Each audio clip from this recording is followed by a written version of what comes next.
여러분 안녕하십니까? 6월 9일 월요일 KBS 아메리카 뉴스입니다. 한미동포재단이 본연의 업무인 관리 전문 기관으로 탈바꿈했습니다. LA 한인회관 관리재단으로 명칭도 개편해서 한인회관 관리에 주력하는 한편 올림픽 게이트웨이 프로젝트의 관리비도 전담케 됐습니다. 노승욱 기자가 취재했습니다. 한미동포재단이 LA 한인회관 관리재단이란 명칭으로 개편됐습니다. 정관 수정을 통해 이사진 또한 대폭 늘리게 됩니다. 현재 8명으로 구성된 이사진을 당연직 이사 6명, 선임 이사 9명, 총 15명으로 구성하게 됩니다. 당연직 이사는 기존의 LA 총영사를 비롯해 한인변호사협회와 한인공인회계사 회장 등 임기가 정해진 단체장들로 늘려 구성됩니다. $5,000에 달하는 이사 입회비와 연회비 또한 없애 이사 영입의 벽을 낮췄습니다. 이 모두가 한인회관 관리라는 동포재단 본연의 업무에 주력하겠다는 뜻으로 풀이됩니다. 이번에 정관에도 1년에 한 번씩 신문에 공고하게 재정 공고하게 돼 있어요. 거기서만 더 좋은 정관이 나게 되면 아마 그것도 많이 또 모의회가 추가로도 많이 좀 또 해도 될 것 같아요. 또한 앞으로 LA 한인타운의 새로운 상징물로 들어서게 될 올림픽 게이트웨이의 관리도 전담하게 됩니다. 올림픽가를 중심으로 LED 아치형 게이트를 세우는 이 프로젝트의 주정부 승인 건축 예산은 총 $124만. 여기에 연간 추가 발생하는 $18,000를 관리재단이 이사회 만장일치를 통해 부담하게 된 것입니다. 관리할 수 있는 그 기관들이 동포재단에서 이렇게 또 맡게 돼 갖고 저희가 시에서 이제 그 퍼밋을 받게 됐습니다. 그래서 저희가 이제 이 프로젝트를 7월서부터 시작해 갖고 내년 2015년 12월까지 저희가 이제 그 마치게 되는데요. 그동안 계속되어온 LA 한인회와의 갈등 또한 이번 역할 조정으로 일단락됐다는 것이 관계자들의 전언입니다. KBS 뉴스 노승욱입니다. 1,020원 선에서 한 달간 줄다리기를 하던 원달러 환율이 결국 1,010원대 중반으로 하락했습니다. 오늘 서울 외환시장에서 미국 달러와는 1,015원 20전의 거래를 마쳤습니다. 지난 2008년 8월 6일 1,015원 90전을 기록한 이후 5년 10개월 만에 최저치입니다. 장중 1,020원 아래로 떨어진 것은 지난달 30일 이후 열흘 만입니다. 전문가들은 지난 5일 유럽중앙은행이 내놓은 기준금리 인하, 마이너스 예금금리 등 통화 완화 조치가 국제시장에서 신흥국 통화의 강세 요인으로 작용했다고 분석했습니다. 캘리포니아주가 서류 미비자에게도 운전면허증을 발급하기로 결정한 가운데 그 도안을 놓고 국토안보국과 시민단체 간에 논란이 일고 있습니다. 국토안보국에선 말 그대로 특별한 운전면허증이기 때문에 일반 면허증과는 확연히 도안이 달라야 한다 하는 것이고요. 시민단체 측에선 그렇게 되면 결국 불법 체류자들이 이를 신청하지 않아서 무용해질 것이다 하는 주장입니다. 김지용 기자의 보도입니다. 지난해 10월 제리 브라운 캘리포니아 주지사는 많은 불법 체류자에게도 운전면허증을 발급하도록 허용하는 주법 AB 60에 서명했습니다. 하지만 내년 법안 시행을 앞두고 논란이 커지고 있습니다.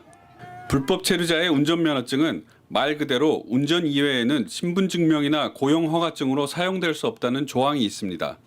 서류 미비자 운전면허증의 도안을 놓고 그동안 가주의회와 DMV 그리고 경찰국과 시민단체들은 여론을 모았습니다. The authorities might need to know, but that the rest of the community cannot tell necessarily the difference. And that's what we fought for, and that's what we want. We're holding them to their commitment.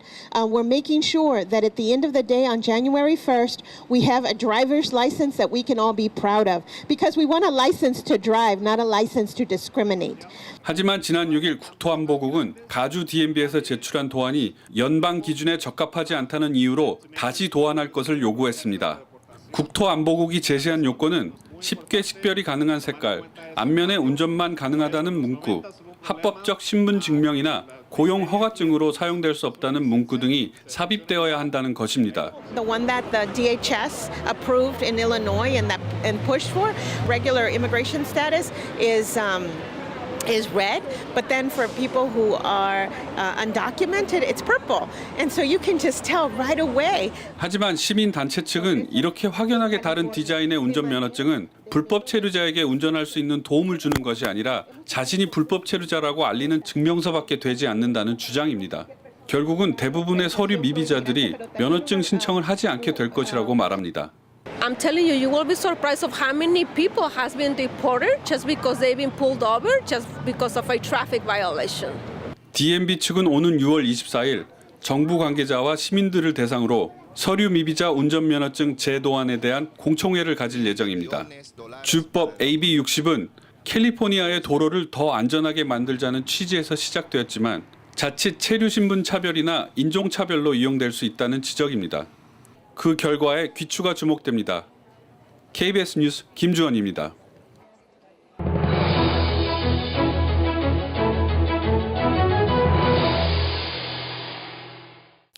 최근 뉴욕시의 아파트 렌트비가 천정부지로 오르고 있습니다. 다시 리스갱신을 하려면 이전보다 20%나 오른 렌트비를 부담해야 한다고 하는데요. 뉴욕시의 인구는 늘고 물량은 부족하기 때문입니다. 서민들의 살림살이만 힘들어지고 있습니다. 뉴욕에서 최명욱 통신원입니다. 뉴욕시 중저소득층의 렌트살이가 점차 어려워지고 있습니다. 뉴욕 주택시장의 렌트 가격이 천정부지로 오르고 있기 때문입니다. 이러한 상황이다 보니 계약이 만료된 세입자들이 새로운 주택을 찾거나 집주인과 협상을 통한 재계약 여부에 난항을 겪고 있습니다. 아파트를 재계약하자니 작년 대비에 비해서 무려 15%나 올라서 제 소득에 비해 엄청 부담이 되고 있고요. 가장 크게 렌트비가 상승한 지역으로는 맨하튼과 인접해 있는 롱아일랜드 시티의 경우 지난해 같은 기간 스퀘어피트당 768달러에 거래됐던 롱아일랜드 시티 콘도는 1년 만에 930달러로 21%나 상승했습니다. 롱아일랜드 시티의 가격 상승은 인근 지역인 아스토리아와 써니사이드 지역에도 상당한 영향을 미치고 있습니다. 전체적인 부동산 경기가 좋지 않은 관계로 신축 주택이나 증축이 이루어지지 않아가지고 전체적인 물량 부족의 원인이 있다고 봅니다. 이것은 앞으로도 이 경기가 나아질 때까지는 인구 유입이 많아지는 관계로 특히 퀸스는 한국 분들이 선호하는 지역인데 다른 사람도 여러 민족도 선호하는 지역이기 때문에 앞으로 물량 부족이 계속되리라고 생각이 됩니다. 결국 이러한 공급 부족 사태는 당분간 해소되기 어려울 것으로 보입니다. 살만한 렌트 주택을 찾으려는 중저소득층의 선택의 폭 역시 더욱 좁아질 수밖에 없을 전망입니다. 지금까지 뉴욕에서 최명욱입니다. 미국의 가장 강력한 차기 대권 주자인 힐러리 클린턴 전 국무장관이 자서전을 내놨는데요. 클린턴 전 대통령의 방북 성사 과정 등 북한 관련 내용들을 상세하게 밝혔습니다.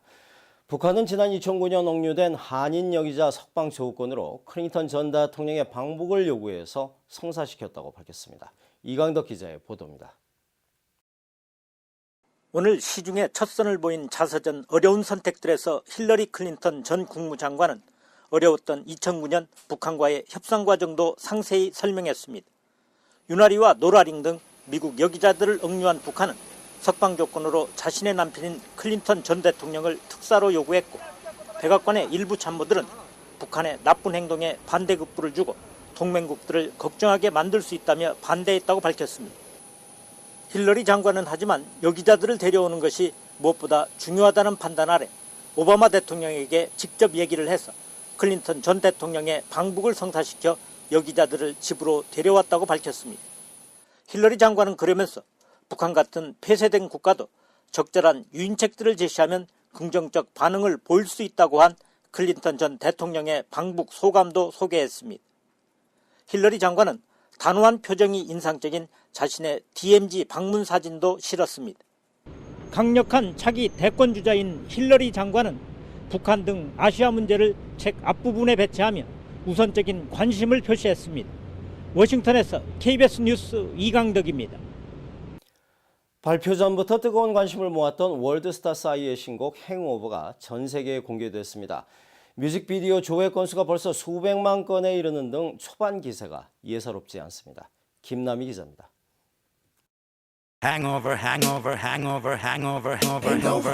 강한 비트에 반복되는 후렴구. 싸이의 신곡 행오버가 베일을 벗었습니다. 뮤직비디오 제목을 술을 잔뜩 마신 숙취라고 정하고 한국 특유의 음주 문화를 코믹하게 풀어냈습니다. 폭탄주와 술 마시기 대결, 편의점과 노래방, 당구장 등 일상적인 장소가 배경으로 담겼습니다. 웃기고 재밌고 또 한국 사람이라면 누구나 공감할 수 있고 그래서 재밌었던 것 같아요. 미국의 유명 힙합 뮤지션 스눕독과 번갈아 쏟아내는 랩과 함께 한국어가 간간히 나오지만 노래 가사의 대부분은 영어. 이번엔 세계 팝 시장의 주류 음악인 힙합을 선택했습니다. 팝 시장 진입을 본격화하겠다라는 의지의 표현이라고 생각합니다. 이제는 정말 해외에 특히 미국의 팝 가수와 겨루겠다. 힙합이란 장르에 익숙하지 않은 국내 팬들에겐 반응이 엇갈리고 있지만 유튜브에서 뮤직비디오 조회수가 급증하고 있고 빌보드에서 재밌다는 평가를 내리는 등 세계의 관심이 쏠리고 있습니다. KBS 뉴스 김남입니다.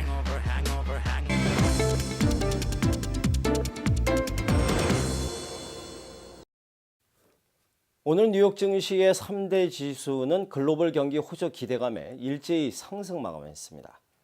원달러 환율은 1,015원 20전입니다.